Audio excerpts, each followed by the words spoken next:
The Tempest is the last play identified with Shakespeare. It was first performed about 1611. There may have been a second performance in 1613. No scripts of these earlier performances are known to exist. It was published for the first time as the first play in the Great Folio of 1623. The basic description of the play is that it is considered a comedy. It is a comedy because it has a happy ending. The second point that has been advanced is that it is a court play. That is the type of production that was performed either under the patronage of some powerful noble or at some event in the court of England. To study the play very carefully is utterly beyond the time at our disposal. But I suggest that those of you who are stimulated by our remarks will do well to read the play at your leisure. Many have declared it by far the finest example of the theatrical literature of the period. Unlike most of the plays that came along in the Elizabethan era, it is not based upon other written material. It is not derived from the French or the Italian or the English. It is a play contrived entirely within the fabric of itself. Part of the play is in the form of a prologue. This is not seen on the stage, but is referred to and filled in by dialogue as the story unfolds. The simple story of the Tempest is that Prospero, the Duke of Milan, was a very scholarly and thoughtful man who gave his life up largely to pursuit of learning and to the advancement of his own inner life. His brother Antonio, therefore, gains large authority, and to him is assigned most of the responsibilities and duties of state. Antonio was highly ambitious, and he contrived to take over the dukedom. He did this by eliminating the duke, the rightful duke, and his infant daughter. Not wishing to be guilty of their death, he caused them to be put into a small, unseaworthy boat and turned loose upon the ocean. By providence, they came finally to a mysterious island. An island at that time inhabited only by Sycorax, a witch, and her son, Caliban. Sycorax was exiled from Algiers for black magic, and this was her place of exile. Her child, Caliban, was fathered by a demon, and this constitutes a very intriguing and unusual arrangement of things. The only other creatures of the island were spirits, nature spirits, fairies, gnomes, and so forth. The most important of these spirits was Ariel. And Ariel had been imprisoned in a pine tree by Sycorax.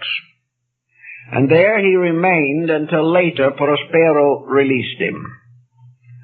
When Prospero and his daughter, then an infant, reached the shores of this island, he gradually took command of the land that had originally been ruled by the witch.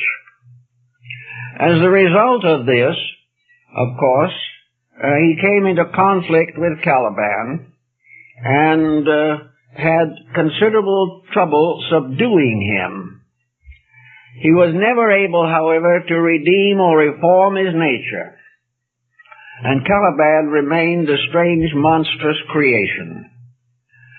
For some years after, until Miranda, the daughter of Prospero, had grown up, they lived alone in this strange environment. Prospero educated her and instructed her in many of the secrets that he had gained in his long years of research. At the time of his departure from Milan, Prospero had a very wise and wonderful counselor, an ancient man called Gonzalo. This wise counselor, when he found that Prospero was to be put into this ship, this little boat, and cast into the sea, arranged to hide in the boat a large number of the precious volumes from the ducal library. These books were so important to Prospero that he said they were worth much more than his dukedom. Studying these books, educating his daughter, and wielding authority over Caliban, Prospero remained for a long time on the mysterious Enchanted Isle. In the meantime, other interesting things were happening. It seems that the Duke of Naples, a more or less nondescript character in the story, but amiable, named Alonso, was returning from Tunis, where he had married his daughter to the king of Tunis. For some reason, much is made of this circumstance in the story, although it is not visually presented. It is used apparently to tie the story of the Tempest to the Aeneid of Virgil. In the Aeneid of Virgil, Aeneas, the hero, stops at Carthage, and Carthage is now Tunis. And there he was closely associated with Queen Dido, whose affections he did not reciprocate, and when he left, she committed suicide. Now, it is interesting that the daughter of the king of Naples should be married to the king of Tunis, which was originally Carthage.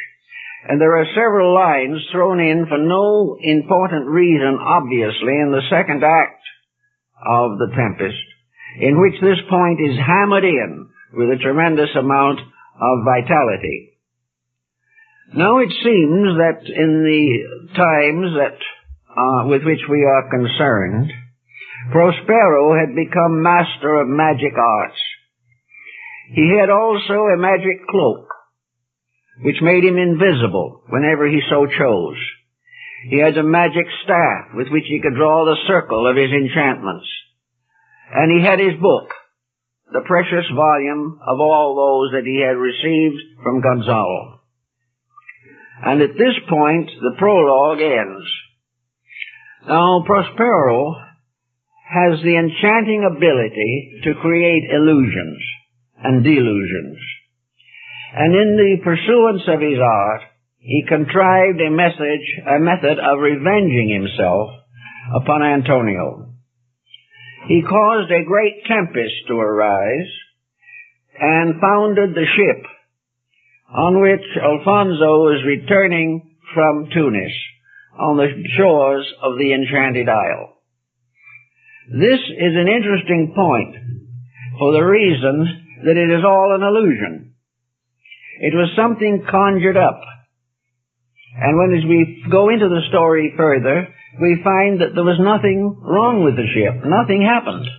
It was all in the minds. It was all in the experiences of those who were caught in the magic tempest. It is interesting to point out also that in spite of having been cast into the sea, all the members of the ship's group arrived on the island without their clothing even being wet. It is all a system of magic, a peculiar combination of illusion and delusion. Once they had all arrived on the island, Prospero divided them into groups, and he called upon an airy spirit called Ariel to act as his messenger. And through Ariel he controlled, bewitched, befuddled, and bemused all these groups, so that they did not know what they were doing or really where they were. At the same time, with the king of Naples came his son, Ferdinand, an upright and fine young man, and Prospero contrived a romance between Miranda and Ferdinand. And this romance blossomed, and they were finally married, and according to the theory at least, lived happily ever after. As time went on, the tone of Prospero's thinking changed considerably. And after giving all these strange experiences to these groups, he revealed his true identity as the Duke of Milan. He forgave all of his enemies, and together they returned on the ship to which nothing had really happened, and the two dukes returned to their dukedoms, and all the other members of the cast faded from sight. After he left, the island was inhabited only by Ariel and Caliban. Now this is a rather quick digest. We don't go into some of the lesser characters, but this is the main theme of the story. And from the time it was written, experts, scholars, students on various subjects have tried to understand it. Nearly everyone who has approached it realizes that it has more than one meaning, that it represents some type of an enigma, an emblemata, a strange and mysterious piece of literature. Those who like to assume that Shakespeare wrote it are mostly inclined to admit that other pens were in there somewhere. This is understandable if there were 10 years between the last presentation of the play and its appearance on the folio. Where was it during that time? We know that from the quartos of the Shakespeare plays, these quartos show revisions all the way through, and the original quartos are not like the text that appears in the first folio edition. Was this play also tampered with? Were things introduced into it that were not originally in the court play itself?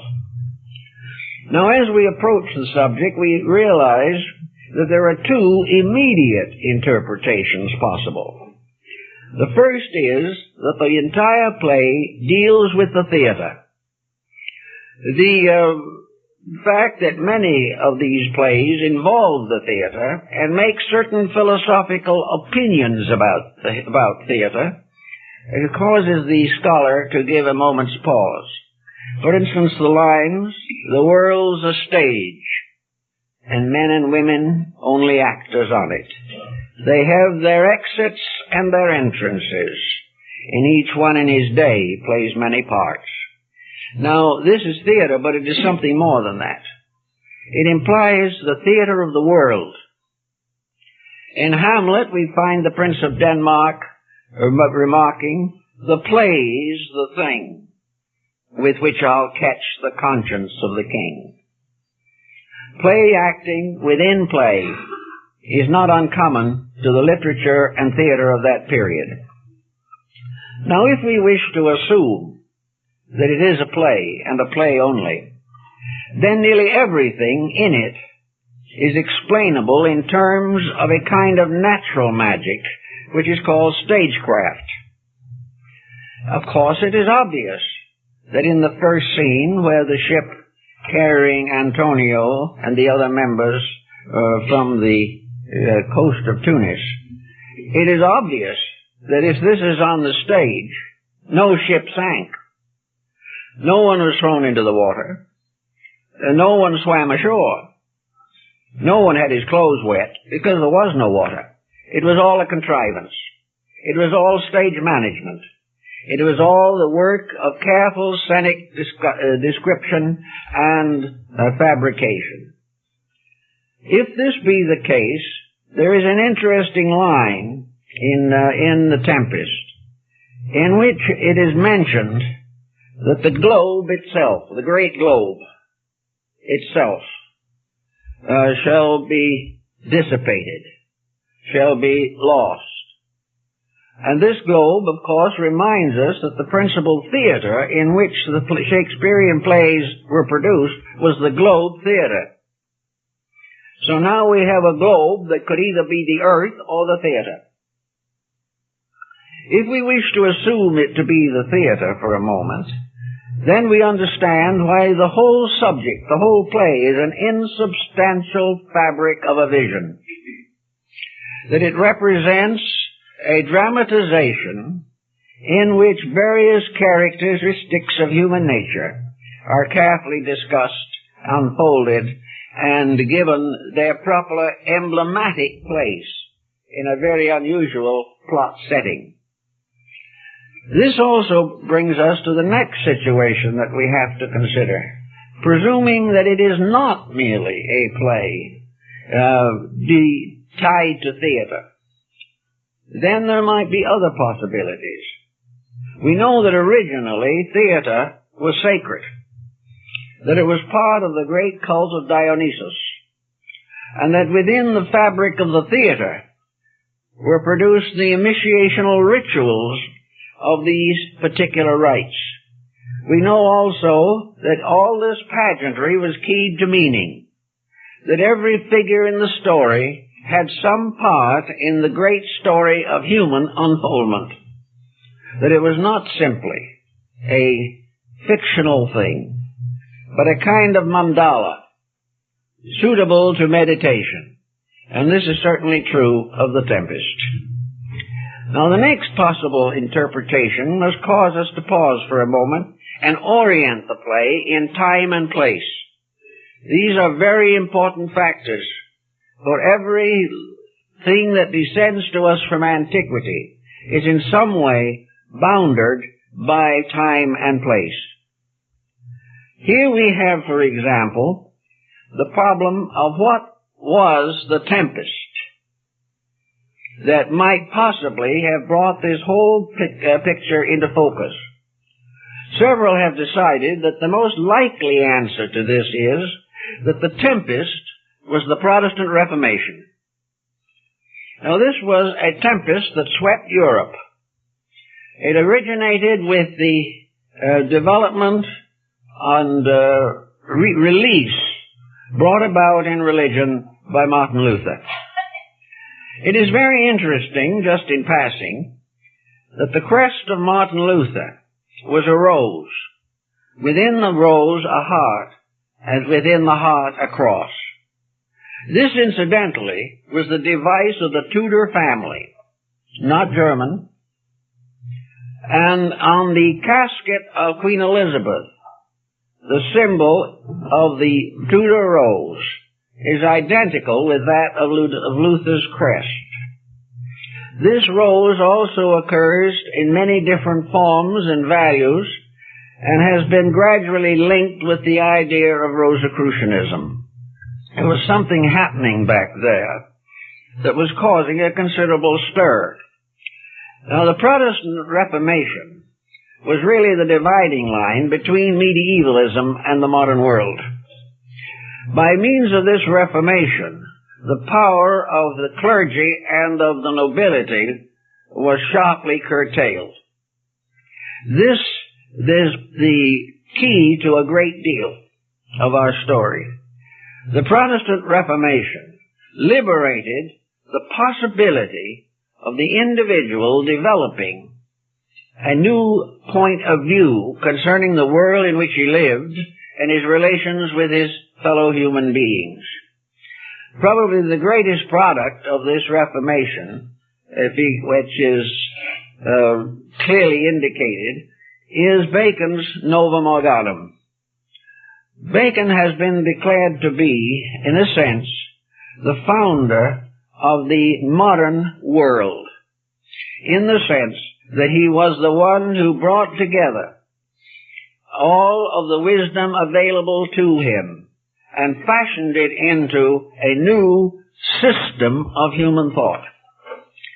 This new system was in substance merely the fact of bringing the philosophies, religions, and sciences of man into harmony with the religions, philosophies, and sciences of God. It was the first effort to impose the laws of the universe upon the conduct of individuals. It resulted in a tremendous change in education. It was gradual, and it was bitterly opposed. Every leader in this particular field was under very heavy persecution. Entrenched attitudes, the power of the clergy, the dictatorial authority of the kings, these were all threatened, and naturally they retaliated in kind. They turned England into a battlefield, not a physical warfare primarily, although revolution did follow, but a battlefield of ideas, of prejudices, of superstitions, of attitudes, of convictions. This, while it did not appear very powerfully in the works on traditional history, was known definitely to have occurred. Now, in this particular situation, therefore, the playwrights came under evil times. When Puritanism took over in England, after the execution of Charles I, all theaters were closed.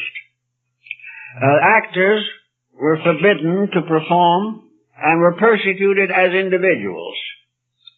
It is said to have been a prologue and the beginning of this situation that contributed to the resolution of Shakespeare to leave London and go back to Stratford.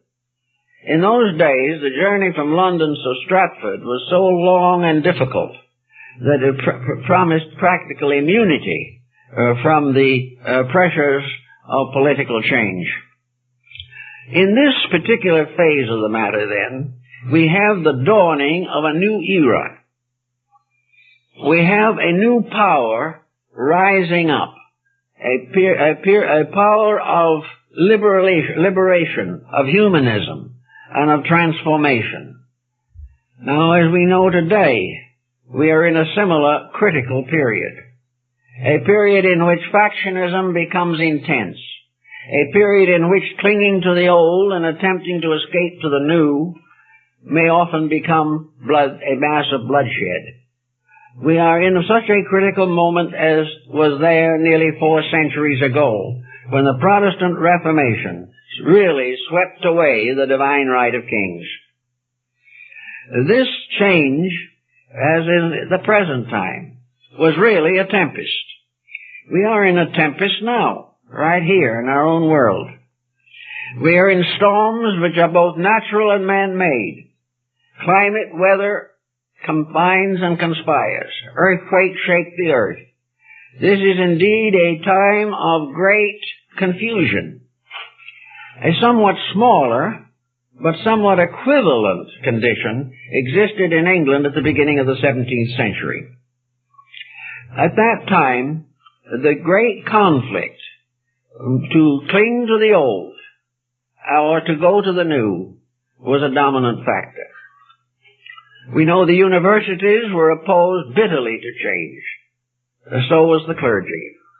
And the conflict between the Church of Rome and the Church of England was intense.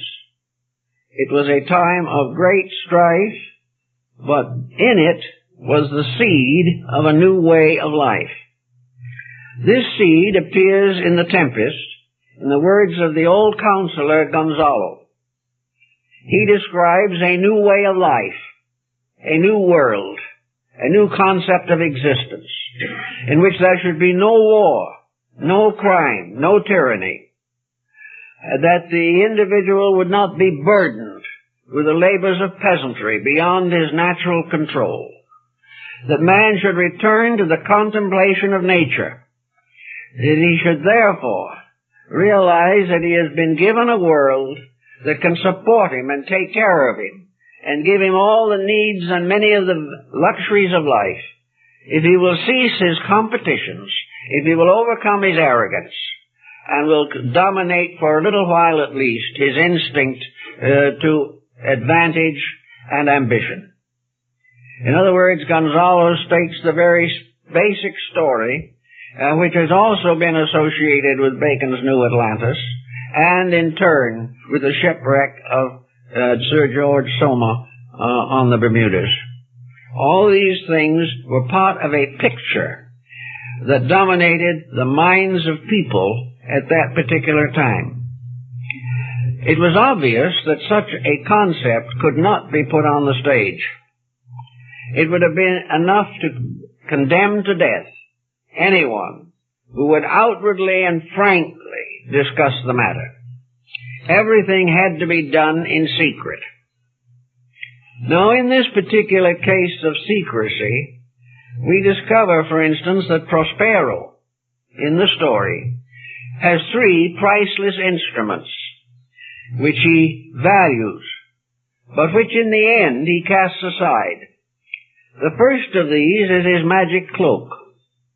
He wears this before the world all the time. But when in talking to his daughter Miranda and in other intimate details, the stage instructions tells that he takes off his cloak. The second thing that he has is a magic staff with which he draws the circle of his enchantments. And the third thing he has is a great book which contains all the secrets of the world.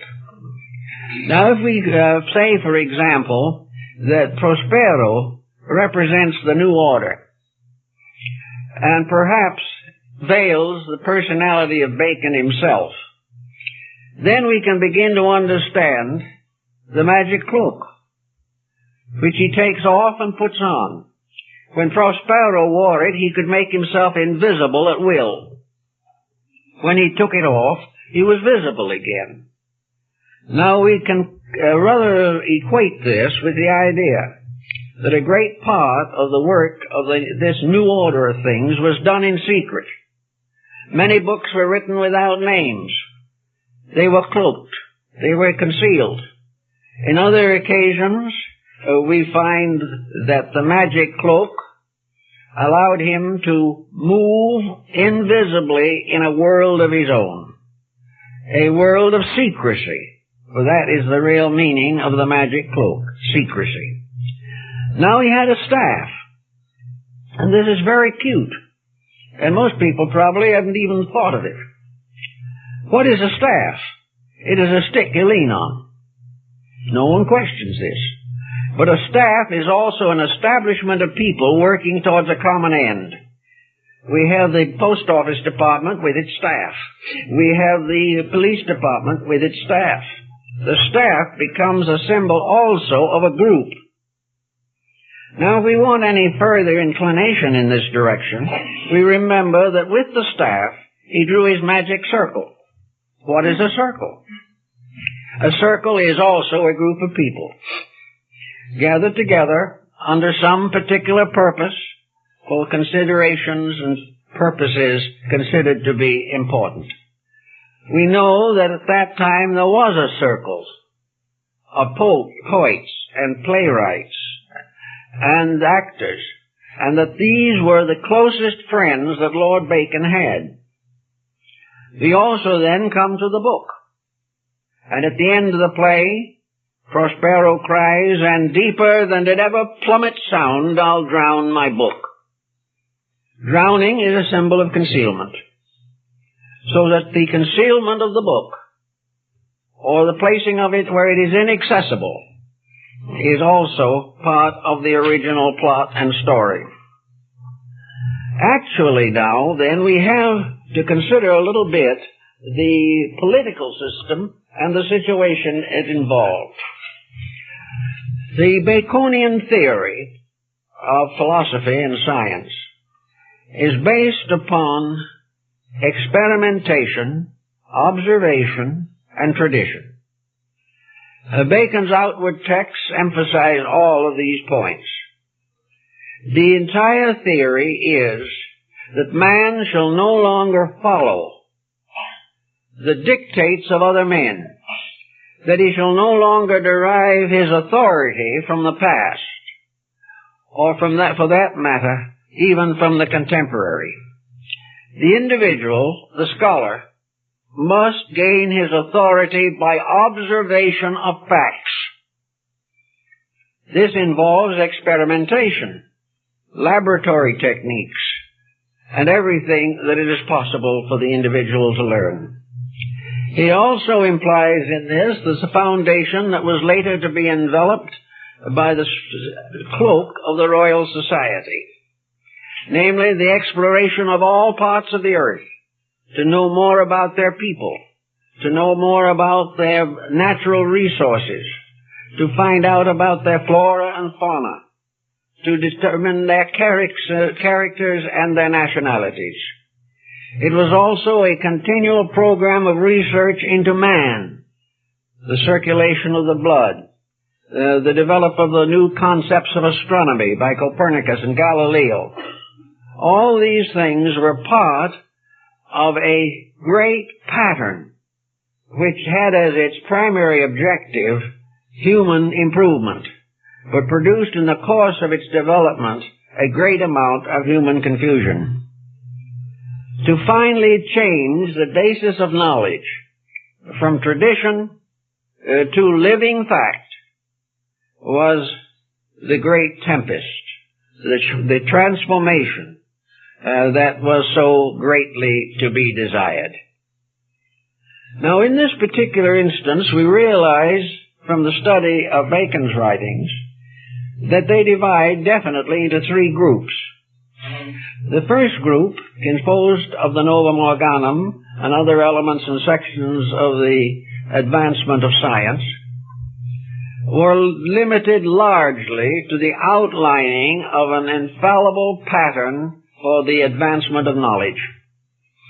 This is so clearly set forth that it is amazing even to our present day. The second part of his teaching was essentially philosophical.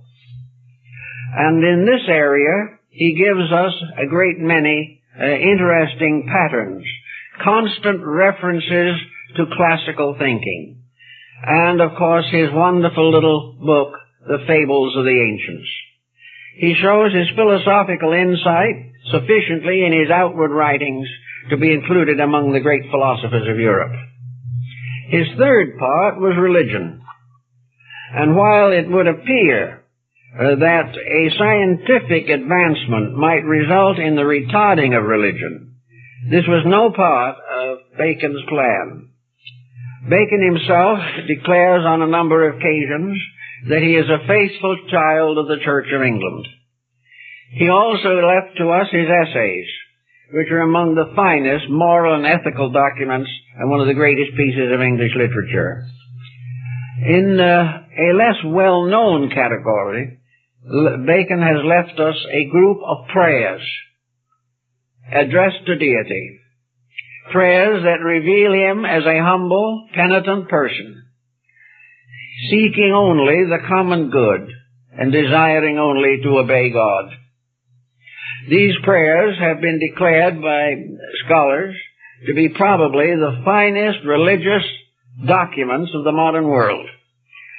So Bacon, by his own life, tells us something that has been generally forgotten, namely, that science and religion are not in conflict, that it is not necessary for the scientist to depart from the essential principles of religion. He may differ with man-made theology, but he will not differ from the laws of heaven. And Bacon in one place tells us that it is essential to realize that a little knowledge may incline men's minds to atheism, but greatness of knowledge bringeth their minds back again to God. So Bacon was a scientist, philosopher, mystic, whose entire structure was based upon the correct interpretation of the divine law as it manifests in creation. So it has been said, and with some perhaps justification, that Prospero might represent Bacon himself, his objectives, his purposes, and the strange skills that he exhibited. It has also been suggested that Prospero is the new philosophy, that he is a personification of the intellectual reformation that resulted in the rise of modern scholarship. It has also been suggested, perhaps with equal integration, that he personifies the Hierophant of the ancient mystery system of Greece, the master of the play. He is the one who moves all the creatures and all the peoples of the story. He arranges them playing as they were checker parts, or moved as chessmen upon a board of nights and days. Prospero is the stage manager. He is the one who decides when the play shall begin, when it shall end, and the part that each shall play in the production. As a stage manager, if the stage is the world, he represents, therefore, a concept of what might be termed the philosopher king. He represents the leadership of the world by the best of itself, and that this best of itself shall finally come into authority. The magic of Prospero is the magic of science. There is nothing that he did that man has not excelled since his time. The miracles on the Enchanted Island are nothing in comparison to the miracles that have come out of the unfoldment of the scientific theory. The only thing that is the matter with the problem is that the scientist has not made the link with God, which is absolutely essential to the preservation of scientific knowledge and its proper use. All these possibilities then cause us to focus for a moment on Gonzalo. Gonzalo, the faithful friend of Prospero, is much like the Merlin of the Arthurian cycle, and also like the Gurnemanz of Parsifal. He is the sage counselor. He is the one who is called upon to transform the scientific facts into moral truths. In other words, he takes the new dimension and transforms it into a moral, ethical, philosophical subject. He points out the implications of knowledge, how each new discovery brings new opportunities, not for skill alone, but for wisdom. He is taking all truths that the Prospero has gathered and assembled, and is transforming them into meaning in the lives of the common people. He is showing how not truth in its own nature can transform not only the fields of learning, but the fields of living. So Gonzalo, who is called frequently the wise sage and counselor, is inevitably the principle of wisdom. Now comes Miranda. Miranda is a very beautiful, a very loving, very pure young woman who has known no one but her father and Caliban and some of these nature spirits. She has been taught by him and instructed by him and is his confidant. And whenever he addresses her, he takes off his cloak. Now, there's almost no doubt, and practically all have agreed, that Miranda is the symbol of religion. In other words, Miranda represents the third part of a triad of the mind and the emotions and the efficiency of physical life. So in our little concept, we can remember the old Greek Socratic triad, the one, the beautiful, and the good. Obviously, Prospero is the one. Gonzalo is the good. And between them stands Miranda, the beautiful. These form a triad, which is basically Christian, but is derived as much Christian mysticism is derived from very ancient sources. This triad of the one, the beautiful, and the good is clearly unfolded by Dionysius Areopagus in his mystical divinity. It is also found in St. Augustine's writings, and particularly in the writings of St. Thomas Aquinas. But in any event, we have now a triad. a triad of principles. Principles that are definitely based upon eternal truths in nature. These three are very hard sometimes to fully understand, but we know that Miranda is the confidant of her father. We know that she obeys him, and we know also that she knows him without the magic cloak. So we find another very interesting parallel there in spirit, soul, and body. In other words, Prospero is the spirit of the new learning. Miranda is the soul of that learning. And Gonzalo is the body of that learning. It is only Miranda, the soul, that can commune with her father, the spirit, when he is not cloaked in one of his appearances.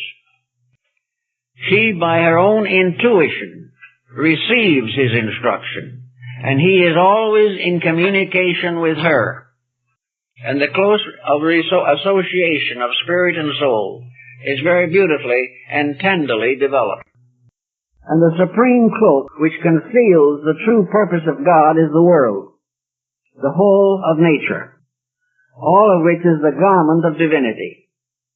And to those who are very wise and mystically inclined, those who have had illumination, perceive the fact directly, because they penetrate the cloak and are able to commune directly with their Father. This situation has many interesting possibilities for development, but it certainly lingers as one of the more probable elements in the interpretation of the story. Now, the other members of the cast also have their parts to play, but they are all related to the world of form. These are the three that I have mentioned are the principles.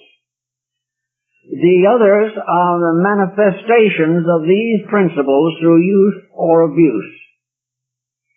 Antonio is the perversion of religion, perversion of knowledge. He is the one who has falsely taken the control of the universe from his brother and has assumed tyranny. Now, this type of thinking reminds us, of course, that Bacon was fully aware, even in his own time, of the tremendous abuses that were going to arise in the effort to unfold his teaching. He knew that the first thing the human being would do with greater knowledge is to abuse it. He realized, therefore, that it was very necessary in some way to convert his brother rather than destroy him. He had to find some way of exposing his own truth. Prospero had to prove that the spirit cannot die, cannot be completely destroyed, and that ultimately it must reveal itself to his corrupt brother. Another factor in, of course, is Ferdinand. Ferdinand represents, in the old mystery system, the candidate seeking initiation.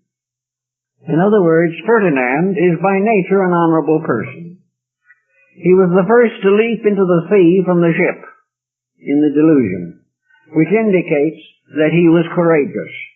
He was resolved to swim across the interval and finally reach the truth.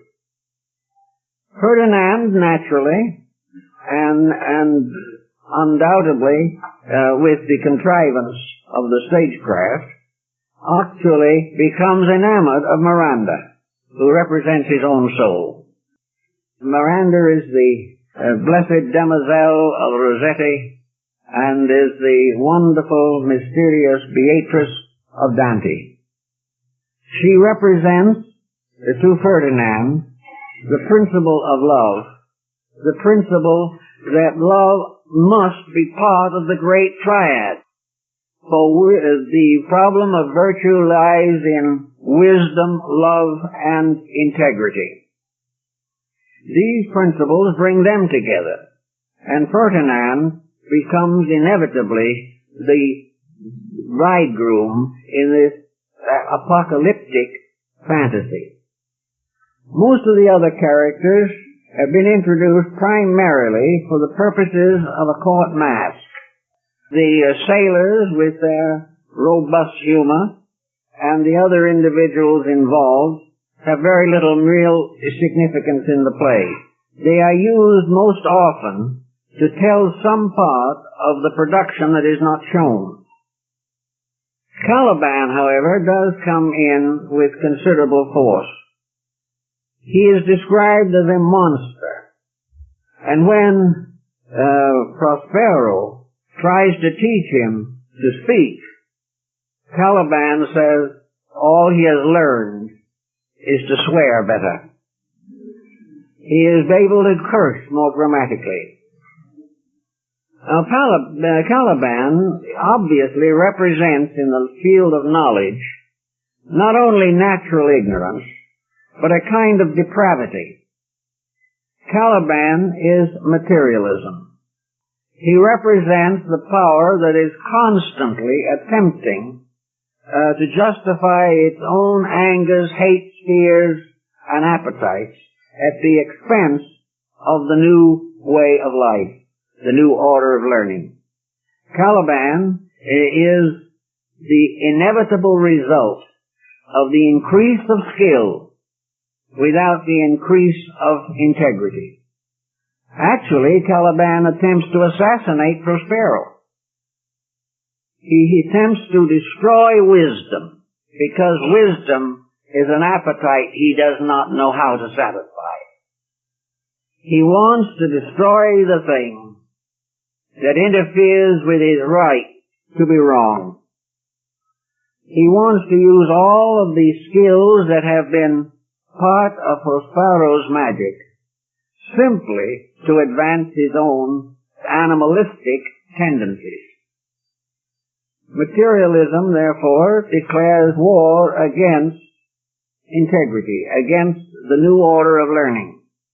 Materialism takes the wand and the magic coat to cover its own nefarious actions. Materialism wants knowledge only for one thing, and that is personal gratification. And that is Caliban's keynote. He is not interested in the improvement of anything except his own fortunes. And he hasn't the intelligence to do anything with his own fortunes. He is simply a blind, bestial dedication to gratification.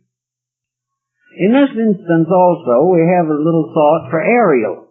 Now, Ariel is one of the interesting characters that appear in certain of the Shakespearean plays. Puck in the Midsummer Night's Dream is another. Ariel is a spirit. His name suggests air. But there is more to him than merely atmosphere. Actually, Ariel represents power. He is the force, the energy, the life, the vitality in things. He is the one power upon which all science, all philosophy, and all religion depend. He is also the power upon which every living creature depends for its own existence. He is invisible, except on occasion.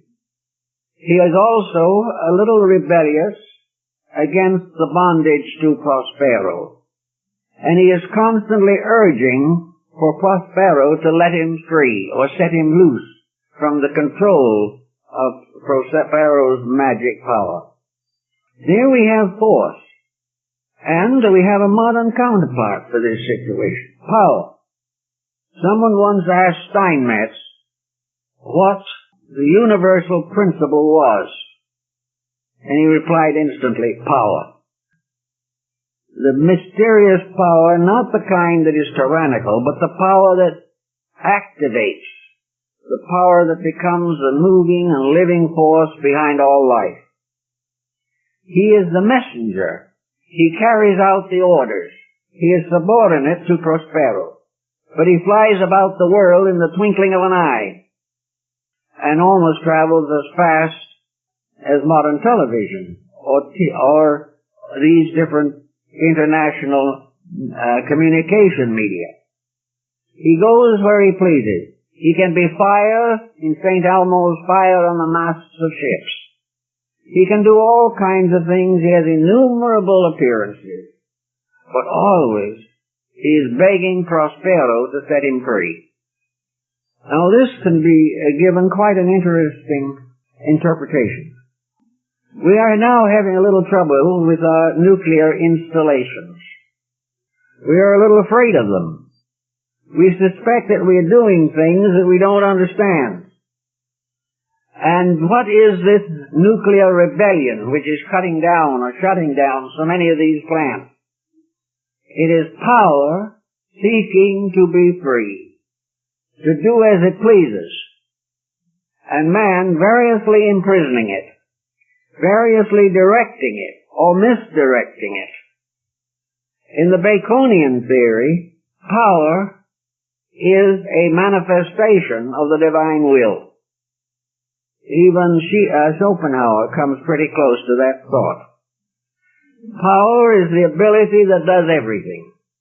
In the hands of Prospero, this power becomes his messenger, and through its use, he finally arbitrates all his differences and forgives all of his enemies. Prospero uses force to set up an illusion, and then uses force to overcome that illusion and restore truth. So Ariel is very difficult to portray in this play, which has led many people to the suspicion, which is probably true, that the Tempest was not primarily intended ever to be performed. It was to be read. Its general theme was certainly not within the scope of the average Elizabethan theatergoer. It required a great deal more insight and care and consideration.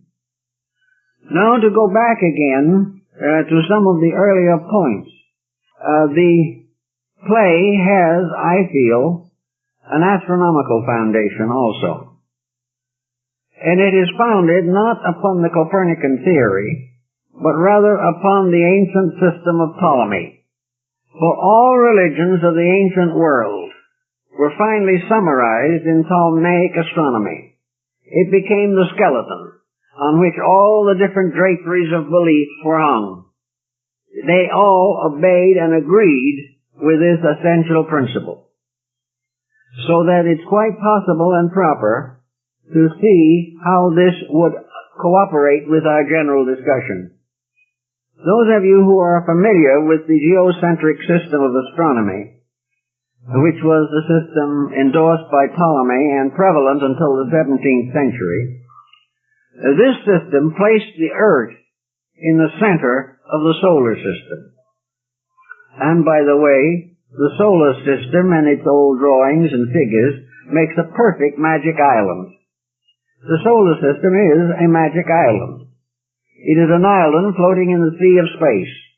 It is also an island to which many creatures, including man, have been exiled. And many philosophical works, particularly those involving the Robinson Crusoe cycle, show man to be a castaway upon a desert island, which he must gradually transform by his own skills. In any event, in the Ptolemaic system, the Earth is the center. And from the body or physical body of the Earth, there are certain extending bands for the elements, the four elements of the ancients, which they considered to form Earth, were earth, water, fire, and air. These were the elements, and these were the constituent parts of Earth as known to the ancients. Outside of these divisions were the orbits of the 7 planets known to antiquity. They did not account the Earth a planet. Therefore, this following the Gnostic and Ptolemaic system was called the 8th sphere, the physical Earth. And in the Gnostic writings, it is called the abortio. The other planets, however, are in that proper order. Above the orbit of the 4 elements, is the orbit of the moon, above that of Mercury, from which one rises to Venus, then to the Sun, after that to Mars, then to Jupiter, and finally to Saturn, who in a sense has drawn the magic circle around the solar system. Now if we wish to make an astronomical parallel, therefore, we can start by simply saying that Saturn is Prospero. The powers of Saturn, as discussed in various astrological writings, fully support this. Saturn in the 10th house, which is its natural home, is the ruler. He is the head of everything. He is the leader. He is the one who appoints the representatives. And unless perverted or by some bad combination, he rules righteously and contains within himself the principles of all the other planets. Below him is Jupiter, the most philosophical of the planets in astrology. This is Gonzalo, who is involved in learning. Jupiter rules higher education, all these things. He is involved in learning. He is involved in interpretation. He is involved in revelation, unfoldment, and reformation of learning. The third one is Mars, who undoubtedly represents Antonio, because Antonio and Mars are both symbols of violence, of aggressiveness. The good Mars is one of courage. A bad one is one of treasons, stratagems, and spoils. A deceiver, a destroyer of good. The next is the Sun in this order, and he is Ferdinand. Because Ferdinand in the ancient mysteries was always the candidate for Sun. And the journey through the mysteries was always patterned by the journey of the Sun through the zodiac. Therefore, the candidate played the Sun. That below that is Venus, who corresponds to the King of Naples, who is just returning from marrying his daughter to the King of Tunis. He is a symbol of emotional unrest. He is constantly involved in the use of emotions to advance his own temporal power by forming allegiances. Alfonso, then, is emotional disturbance, and also, to most people, a symbol of the perversion of emotion for self-gratification. Below that is, of course, Mercury. And what could Mercury be better than Ariel? Mercury was the messenger of the gods.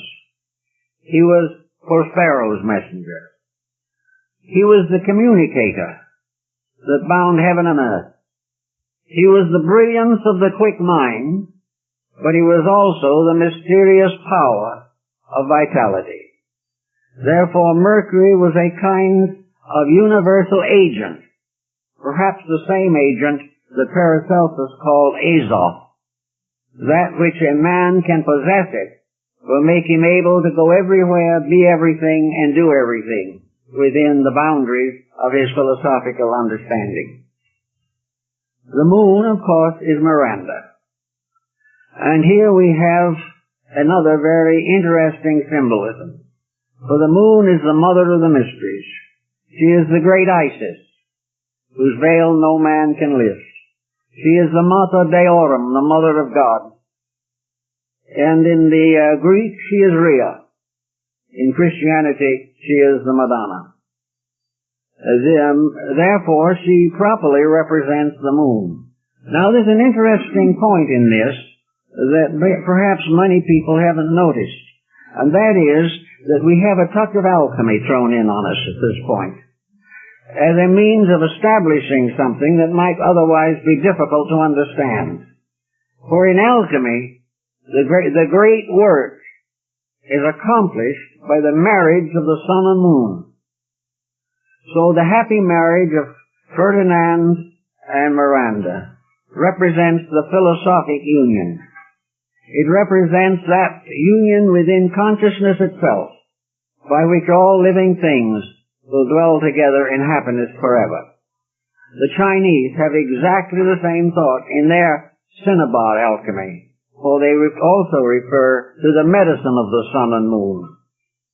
The union of the sun and moon is the final reconciliation, and as soon as Prospero has achieved his end in the romance between his daughter and Ferdinand, he begins to undo his magic, because it becomes no longer necessary. We have all these elements, and of course in this pattern the eighth sphere left out, the abortio, is Caliban. The symbol of the lower material side of life. The Arabs had an ancient belief that all the evil in the world finally was filtered out of our atmosphere and made into the body of a dark star which circles around the orbit of the earth. Efforts have been made to distinguish this. Some astrologers have tried to identify it with Lilith, the demon wife of Adam. But in any respect, it is the symbol of Caliban as the unregenerate, the unredeemed, but to be redeemed in the due course of time. The body cannot redeem itself. It has to be redeemed by the powers within it. And when these powers do not concentrate upon that effort, Caliban remains a monster. There is a further clue to this in the fact that the material earth is supposed to be surrounded or composed of four elements: earth, water, fire, and air. Each of these has an astrological symbol. Each of these has an emblematic symbol associated with it. And the body of Caliban is a composite made up of these symbols. He represents all the four elements in their monstrous compound, which we call the world.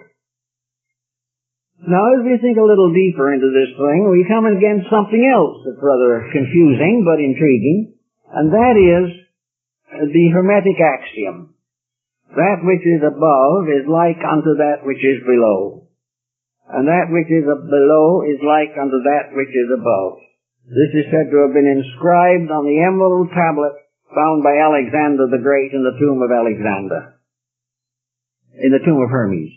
In this particular case, the law of analogy intrigues us to wonder what the relation may be between the world form, the world pattern, the world intrigue, and man himself as a person. There is no doubt in the world that Bacon's primary consideration in all of his works was the improvement of man, the regeneration of the human being by providing him with facts, with realities so inevitable that he could not refute them. Man's regeneration depends upon his return to the divine plan by which he was fashioned. He must obey that which was created to command.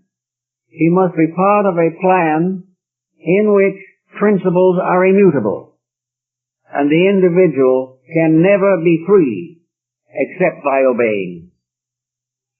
So we come now to man himself and his composite constitution, and this seems likewise to have a place in the story of the Tempest. Most of those who are interested in esoteric matters at all are aware of the multiple bodies of man.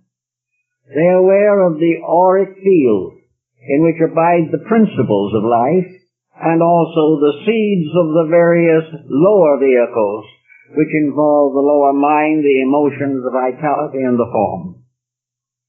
Here we have, therefore, a triad of principles manifesting through a quadrad of bodies or vehicles.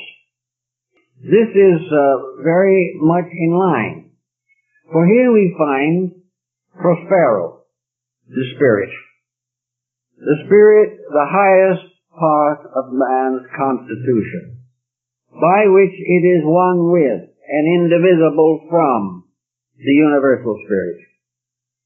And for all practical purposes, the spirit in man is an aspect of the universal life principle. God in man is the fragment, so to say, of the God in space. This relationship gives finally to the Spirit ultimate authority. But the Spirit is cloaked in bodies, and therefore its direct influence upon man's conscious personality is impaired. The average individual would hardly like to promise or swear that he had a spirit. He does not know what it is. He does not know how to give allegiance to it, because he cannot hear its voice directly, nor can he see it. Therefore, to man, the Spirit is a mystery. It is a mystery inscribed and encircled within an enigma. Actually, however, the center section, or the second person of the Trinity in man, called in the Orient the Buddhic sheath, is partly available. For in the Greek system, the soul, or the second person, the Savior principle, the Redeemer, is located symbolically in the human heart. The Spirit is mysteriously hidden within the deepest fastnesses of the brain, but also in the absolute circumference of the magnetic field. The God within is also the boundary of man's auric structure. Therefore, the soul now becomes the second person of the Trinity. The soul is the redeeming power. The soul is the only begotten of the Father. Miranda was Prospero's only child. And the Spirit instructs the soul in dreams, in visions, in mystical experiences, in strange magic rites which we do not understand and are apt to profane. But the soul becomes the communicating power. It is the middle distance between eternity and time. It is that which by its own nature is able to speak or know its Father when he has removed his cloak. When all appearances, all circumstances, all incidents have been removed, the soul communes with its own source. The third of the great principles, the Manas of India, is the mind. And the mind now is Gonzalez. Now the mind, as we study it, like all of the other bodies of which it is the highest, is stratified. There are many levels of the mind. The most common division is the division between abstract and concrete mind. Abstract mind is best perhaps represented by Gonzalez, because he represents thought in principles. Whereas the concrete mind, which is only able to see the outer semblances of things, is more or less captured in the various persons that become incidental to the story, because all its labors are incidental. In the level and substance of the mind itself, in the higher realms of intellect, is the seat of what we term the self, which some call the ego. Others like to think of it as the I in us. This corresponds with individuality and is Ferdinand, who has the power to understand, has the power to gradually unfold its own resources. In other words, Ferdinand is the personality seeking to be re-identified with its own source. Below this we also have the various levels of emotion. We have the struggle of the abstract and concrete appetite. We have this strange problem that is so well set forth in the dialogues involving Alfonso, the king of Naples. Confusion, the effort to apply emotions to the advantage of some purpose. Anger, disillusionment, conspiracy, not on the mental plane alone, but the urge to these things as emotional factors in life. Therefore, we find that man's emotional nature is torn between good and evil, between truth and error. And by emotions, he drifts towards the gratification of lower appetites or ascends to the realization of higher destiny. Below the emotional nature, of course, is the energy body, called the etheric double by some, vital body by others, the akashic field by still others. Here we have definitely the symbolism of Ariel. Ariel can be transformed immediately into the human nervous system, just as Alfonso can be the veins, and each of the levels has its own proper representative. This Ariel now is the life with which we move and have our being. If anything impairs that life, we have paralysis. If it is too greatly impaired and the life supply is cut off, we have death. But life itself does not die. It continues to exist in space forever.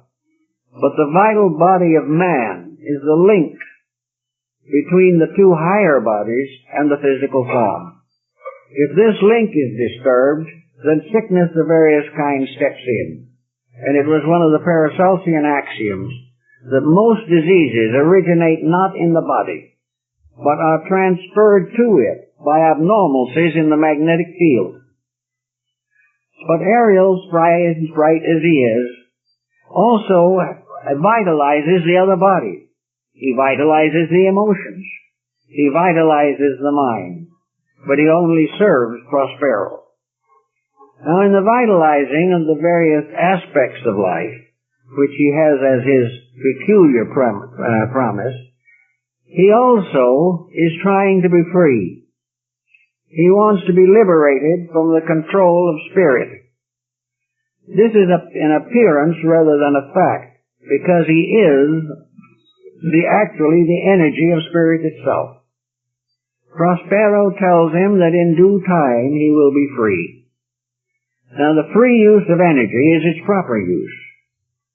It is its use as a building power, a constant reminder to us all that the energy by which we do anything is the divine energy, that it is given to us for a purpose, for a dedication. We cannot lift our hand without it. But what happens when we lift our hand against our brother? This is disruption of energy. This is abuse of it. And from this abuse, numerous and innumerable tragedies result. Therefore, Prospero continually promises Ariel his ultimate freedom, but does not bestow it immediately. Because man cannot have the full control of vitality until he knows how to use it. In technical thinking, the complete control of this vital principle could end in physical immortality. Because if the flow of energy is not intercepted, or in some way blocked, organs continue to function, the mind continues to dream, and all things continue to go in the direction which they are intended to go. Actually, as a vital principle also, Ariel has another facet to his nature, and that is that he is the power of imagination. Imagination in some way by the ancients was linked with the nervous system, which is probably proper. But it's a combination of emotion, of thought, and of vitality. And these being combined in Ariel, we see how they can work out. Actually, as Bacon himself tells us, the whole of creation is a dream. The great problem is that man must learn to dream true. He must learn to recognize that dreams have a strange substance in them, and that perhaps the most important of all dreams is the dream of a better world to come, where imagination projects us into the future. It provides us with the incentives to achieve that future. If we live always in this very commonplace atmosphere of our own mediocrity, we are afraid to dream. And if we do dream, we're apt to have nightmares. But to dream true is to anticipate something better. And Bacon's great dream of the New Atlantis was a dreaming true. It was the building of a kind of architect's diagram, something that did not yet exist in mortar and stone. But this diagram, this picture, this plan would someday be fulfilled.